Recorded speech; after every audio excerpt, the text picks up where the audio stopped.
할렐루야. 신앙이 없는 사람들은 신앙 가진 사람들에게는 자기와 뭔가 다른 데가 있을 것이라 이렇게 기대하고 생각합니다. 실제로 같이 생활해 보면 알게 되는 것은 신앙 가진 사람이라고 해서 별로 나을 게 없다고 하는 사실입니다. 사람들은 조금 이상하게 생각하죠. 아니 그렇게 신앙생활을 오래 해도 그 모양인가? 예배를 드려도 그놈의 예배는 왜 인간을 바꾸지 못하는가? 라고 묻습니다. 근데 오늘 성경은 사람이 예배를 드린다고 해서 삶이 달라지기는커녕 오히려 더 악해질 수 있다 하는 사실을 우리에게 말씀해주고 있습니다. 오늘 말씀에 따르면 아담은 하나님께 범죄하고 쫓겨났어요. 아들 둘을 낳습니다. 그리고 나서 아들 중에 하나는 농사를 지었고요. 다른 하나는 양치는 목동이 되었습니다. 이 두 아들은 얼마 후 각각 자신의 믿음에 따라서 하나님께 감사의 제사를 드렸습니다. 그러나 그 예배 후에 나타난 결과는 끔찍했습니다. 형은 예배를 드린 다음에 동생을 죽여버렸어요. 인류 최초의 가장 무서운 범죄가 예배 후에 일어난 겁니다. 형 가인을 예배를 드리고 나서 오히려 기쁨이 사라져버렸고 분노로 가득 차게 됐어요. 그리고 이 분노는 곧 살인으로 연결되고 말았습니다. 성경은 이 비극적 사건이 예배와 관계에 있다고 말씀합니다. 놀라셔야 됩니다. 오늘 이 사건은 그토록 교회가 많고 그토록 많은 예배가 있음에도 불구하고 또 자기 나름대로 잘 믿는다고 여기는 사람들이 꽤 많음에도 불구하고 왜 이 세상에 죄는 없어지지 않고 종교는 실제 삶에 영향을 주지 못하는가에 대해서 우리에게 뭔가 도전하고 답을 내놓고 있습니다. 2절을 보죠. 그는 또 가인의 아우 아벨을 낳았는데 아벨은 양치는 자였고 가인은 농사하는 자였더라. 세월이 지난 후에 가인은 땅의 소산으로 제물을 삼아 여호와께 드렸고 아벨은 자기도 양의 첫 새끼와 그 기름을 드렸더니 여호와께서 아벨과 그의 제물은 받으셨으나 가인과 그의 제물은 받지 아니하신지라. 가인이 몹시 분하여 안색이 변하니. 자, 성경은 이 두 사람이 어떻게 해서 이렇게 제사를 처음에 드렸는지에 대해서 설명하고 있지 않지만 그 제사의 결과는 분명히 알려주고 있습니다. 하나님은 가인과 그의 제사는 거절하시고 아벨과 그의 제사만 받으셨습니다. 이야기는 여기서 그치지 않죠? 형은 자기가 하나님 앞에서 거절당하는 것을 알고 분노했으며 그 분노로 동생을 죽여버렸습니다. 우리가 여기서 알 수 있는 것은 제사라 그래서 예배라 그래서 모두 다 하나님이 기쁘시게 하지는 못한다는 사실입니다. 하나님께서 기뻐 받으시는 제사가 있는가 하면 받지 아니하시는 거짓된 제사 예배가 있다는 거죠. 이스라엘 백성들은 하나님을 제사를 무조건 좋아하시는 분으로 오해했습니다. 사람들은 하나님이 제사를 예배를 너무 좋아하시기 때문에 그 제사를 드리는 사람이 어떤 상태에 있든지 어떤 마음을 가지고 앉아있든지 간에 일단 제사만 드리면 만족하는 분으로 오해했습니다. 마치 하나님을 인간의 제사와 제물에 목마른 신으로 생각한 거죠. 그래서 이사야서에 보시면 이스라엘 백성들이 하나님을 우습게 여기고 손에 피를 묻힌 채로 제사를 드렸음을 고발하고 있죠. 하나님께서는 그것을 보시고 누가 너 여기 와서 예배를 제사를 드리라고 했니? 누가 너에게 여기 와서 이 땅을 밟으라고 했느냐? 이런 제사는 절대 드리지 말라고 말씀하셨어요. 그래서 오늘 창세기 보면은 가인과 그의 제물은 하나님께서 받지 않으시고 아벨과 그의 제물은 받으셨다고 말씀하므로 하나님이 사람의 중심을 보시며 제물은 그 다음 부차적 문제임을 분명히 밝히고 계신 겁니다. 자, 아까 말씀드린 대로 우린 가인과 아벨이 어떻게 해서 이 최초의 제사를 하나님께 드리게 되었는지는 자세히 알 수 없어요. 안 나오니까 추측하죠. 하나님이 직접 명령하신 것인지 아니면 아버지 아담이 그렇게 하라고 권면했던 것인지 아니면 순전히 자신들의 이 예배에 대한 욕구가 있어서 예배를 드렸는지 정확히는 알 수 없습니다. 그러나 중요한 것은 이 두 사람의 예배가 전혀 달랐다는 것입니다. 이 히브리 11장 4절 말씀입니다. 믿음으로 아벨은 가인보다 더 나은 제사를 하나님께 드림으로 의로운 자라 하시는 증거를 얻었으니 하나님이 그 예물에 대하여 증언하심이라 이렇게 되어 있어요. 자, 여기 아벨이 믿음으로 가인보다 더 나은 제사라고 했는데 여기 믿음으로 드렸다는 것은 무엇을 의미할까요?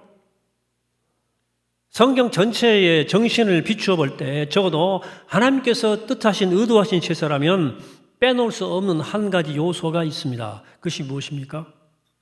그것은 바로 하나님께 나가기 위해서는 인간은 무언가로 자신의 죄를 덮어야 한다는 사실입니다.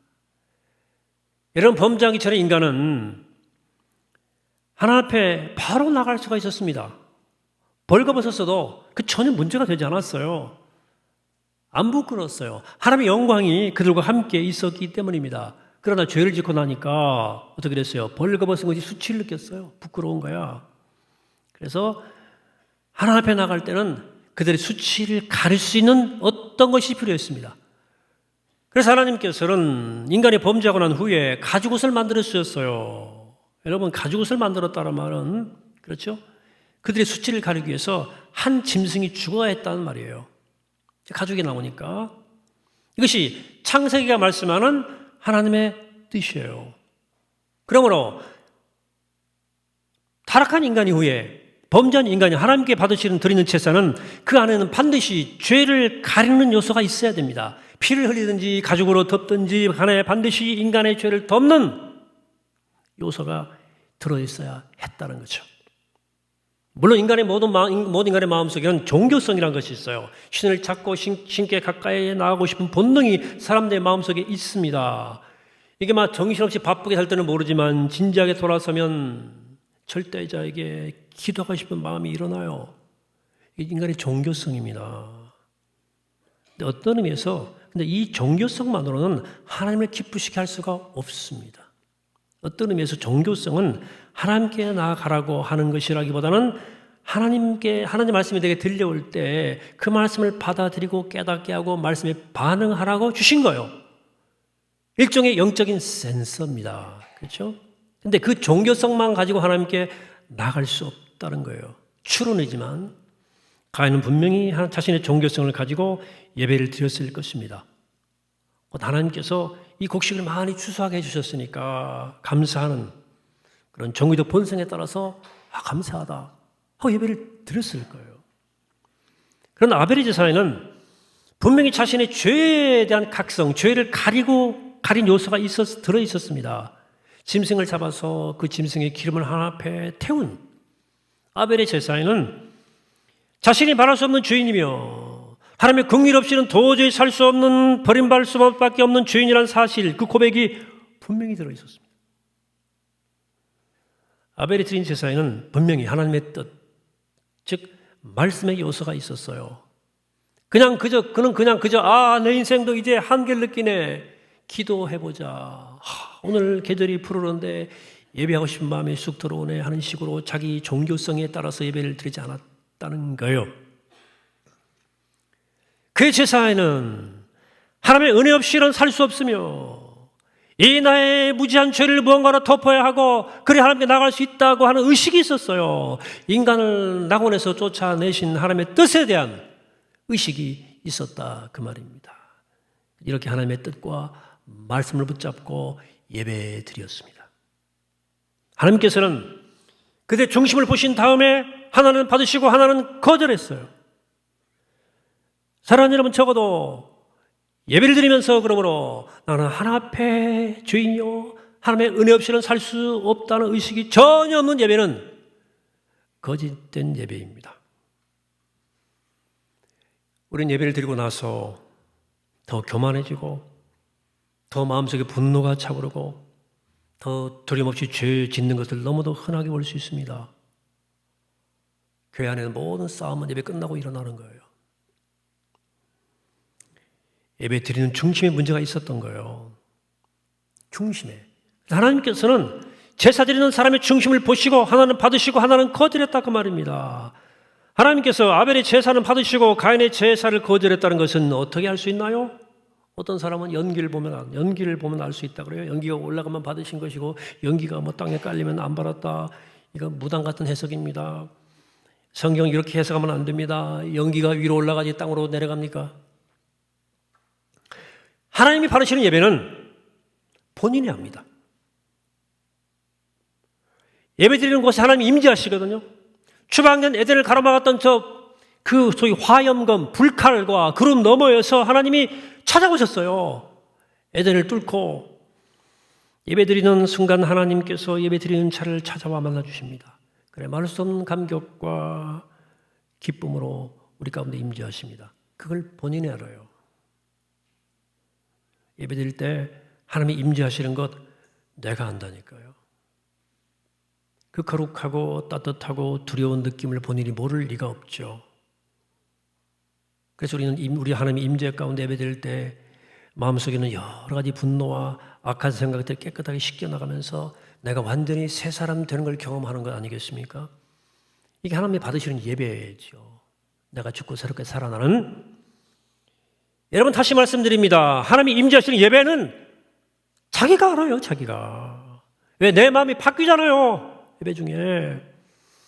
예배 드리기 전에는 그렇게 답답하고 밉고 짜증스러워서 예배 드리기 싫은 마음으로 왔는데 예배 드리고 난 다음에 완전히 내가 바뀌잖아요. 아, 내가 이제 완전히 내 마음이 새로워지네. 본인이 알잖아요. 본인이 느끼잖아요.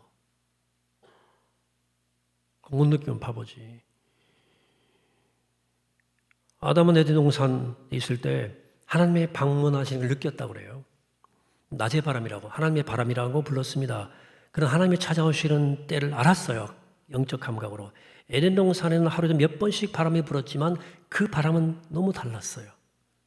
낮의 바람이라고 하나님이 나타나셔서 낮의 바람은 하나님이 나타나셔서 그를 만나주시는 특별하고 영광스러운 시간이었던 거예요. 그러므로 인간적인 본성에 따라서 자기 나름대로 성의껏 예배 드리거나 내일이 잘 풀리니까 감사하다 해서 하는 생각에서 예배를 드리는 거 귀하지만 그 예배로 하나님의 임재를 경험할 수 없습니다.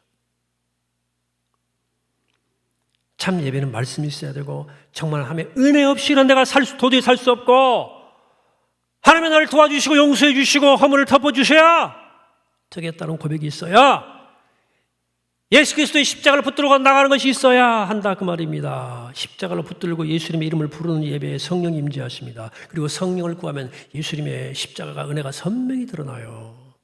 그 예배는 성령이 충만히 이끄시는 예배입니다. 그런데 진실로 그런데 오랜 신앙생활을 한 사람의 문제는 자신의 예배가 죽은 예배인데도 죽은 예배인지 모른다는 거예요. 예배를 들어도 도저히 변화가 없고 예배를 드릴 때 아무런 떨림이 없는 거예요. 그냥 놀러 오신 것 같아. 이 시간 내가 변해야 산다. 그렇지 않으면 나는 망한다 하는 절박함이 없습니다. 가끔 우리 새로 믿은 사람에게 저는 가끔 그런 절박함을 보죠. 하나님 저를 구해 주셔야 되겠습니다. 저 변해야 됩니다. 제가 이 상태 이 마음을 치료받지 않으면 제가 무슨 일 저질지를 모르겠어요. 하나님 우리 가정 깨지게 생겼습니다. 그런 예배를 통해서 하나님 저를 좀 바꿔주세요. 그렇지 않으면 우리 가정 깨집니다. 간절함이 있는 거예요. 그러나 오랜 신앙생활을 해온 사람에게는 너무도 오랫동안 안 변했기 때문에 예배에 대한 기대가 아예 없습니다. 죽은 예배입니다. 죽은 예배입니다. 그런 예배가 끝나면 사람들이 뭐 하는지 아십니까? 죄 지으러 가요. 죄 지으러. 정욕이 속에서 더 불타올라요. 역설적이죠. 죄 지으러 뛰어간다니까 사람 때려 죽이고 예배 드리니까 갈증이 더 생기는 거예요. 예배 드리기 전에도 좀 신경질이 났는데 예배를 드리고 나니까 그 신경질이 선명해지네. 예배 중에도 그 인간을 계속 묵상했거든. 그를 계속 생각하니까 가만히 못 있겠거든요. 예배 드리면서 그 인간 나한테 한 말이 계속 생각이 나는 거예요. 그리고 예배 끝나자마자 싸워요. 복수하러 달려갑니다. 저는 감히 말씀드릴 수 있습니다. 제가 오늘 이 정도의 목사라도 된 것은 제가 예배 드리면서 경험했던 제가 새로워지는 경험 때문입니다. 예배는 신학 공부 같은 이론이 아니거든요. 예배는 하나님 임재를 경험하는 산 경험이었거든요. 예배 가운데 제가 변한 걸 내가 느껴요. 예배 드리고 나니까 내가 다른 사람이 된 거야. 여러분 그렇습니다. 참으로 죄를 회개하는 마음으로 하나님 앞에 나아가. 오직 주의 말을 붙들고 하나님 앞에 나아갈 때 모든 두려움, 분노, 의심이 다 사라지고 말할 수 없는 기쁨과 함께 하나님의 영광스러운 임재가 느껴지는 거예요. 이걸 느끼셔야 됩니다. 이걸 느끼지 못하는 예배는 두렵지만 가인의 제사입니다. 하나님 안 받으셔요. 여러분 종교적인 본성은 예배드리라고 주신 게 아니에요. 그것은 말씀을 받아들이고 그 말씀을 깨달으라고 주는 기능일 뿐이에요. 말씀이 없이 종교적인 본성으로 드린 예배, 괜히 뭔가 마다가도 광고하고 싶고 뭐 기도하고 싶고 충동이 생겨서 기도하고 찬송하는 것은 하나님을 기쁘시게 하지 못합니다. 오히려 하나님께서 너 누가 네 마음대로 나오라고 그랬냐? 나 너 안 불렀다. 왜 나왔냐? 라고 물으실 수도 있어요. 하나님 말씀이 내 마음속에 임하고 내가 그 말씀 붙잡고 나갈 때 바로 그때 하나님이 나를 찾아오셔서 나를 바꿔 놓으시는 거예요. 근데 가인은 예배가 거절당했어요. 그 순간 안색이 변했습니다. 5절입니다. 가인과 그의 재물은 받지 아니하신지라 가인이 몹시 분하여 안색이 변하니 분노는 내가 다른 사람에게 인격적으로 거절당할 때 무시당할 때 일어나는 감정입니다. 존중받고 싶잖아요. 무시하잖아. 화가 나죠. 가인은 하나님께 거절당했을 때 얼굴색이 변했습니다. 그때부터는 얼굴을 안 들고 다니는 거야. 부끄러워서 안 든 게 아니고요. 하나님에 대한 항의 표시입니다. 시위에 시위. 내가 하나님 얼굴을 다시 보자. 얼굴 깔고 다니는 거예요. 하나님께 가인에게 뭐라고 말씀하십니까? 6절입니다. 여호와께서 가인에게 이르시되 네가 분하여하면 어찌 됨이냐? 안색이 변하면 어찌 됨이냐? 네가 선을 행하면 어찌 낯을 들지 못하겠느냐? 여기 선을 행하라는 말은 구제하고 봉사하라는 그런 의미는 아니에요. 사실 이 본문에서는.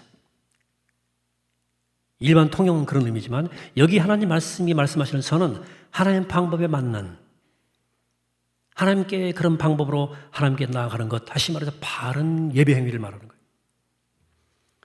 하나님 이 사건을 통해서 무엇을 보여주셨습니까? 아벨의 제사에는 말씀 요소가 있었기 때문에 그 제사를 받으셨으며 가인과 아벨 중에서 아벨을 제사장으로 택했다는 사실입니다. 아벨 네가 제사장, 네 제사를 받는다. 자, 가인이 이 사태를 깨닫고 자기 마음을 낮추어서 하나님 말씀이 임한 동생을 제사장 삼아서 그를 통하여 하나님께 나갔더라면 이 문제가 없었을 것입니다.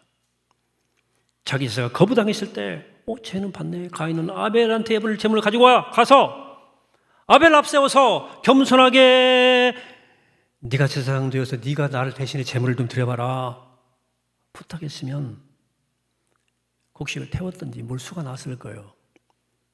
그리고 가인의 제사에도 하나님은 나타났을 것입니다. 그럼 가인도 변하고 그도 새 사람이 되었을 거예요. 그런데 가인이 얼마나 대단한 사람이었어요? 1절을 봅시다. 아담이 그 안에 하와 동침하며 하와가 임신하여 가인을 낳고 이르되 내가 여호와를 말미암아 등남하였다 하느니라. 아담과 하와가 난생 처음 출산을 경험한 거예요. 얼마나 신기했겠습니까? 또 얼마나 배는 아팠겠어요. 보도 듣도 못한. 그러니까 애기 낳고 하나님으로 말미암아 내가 등남했다.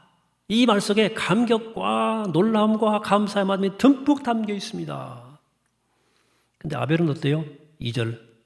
그가 또 가인의 아우 아벨을 낳았는데 아주 쿨하죠? 말하자면 그냥 아벨은 그냥 가인의 동생으로 덤으로 태어난 거예요. 근데 가인은 하나님께로부터 얻은 아들이었다 표현하고 있지 않습니까? 그러니 가인이 얼마나 자존감이 높고 자존심이 강했겠습니까? 그 교만 때문에 아벨한테 안 간 거예요. 어떻게 너 같은 것을 저 인간을 제일 제사장 삼아서 저건 받지? 예배를 내가 그러면 죄를 제사장 삼아 예배를 드린다는 거야? 네가 나보다 아는 게 많아? 재산이 많아? 배운 게 많아? 키가 크냐? 똑똑하냐? 네가 도대체 뭔데 너를 제사장 삼아 예배를 드려야 한다는 거냐? 하는 마음이에요. 여러분, 그러나 구원은 하나님으로부터 오는 겁니다.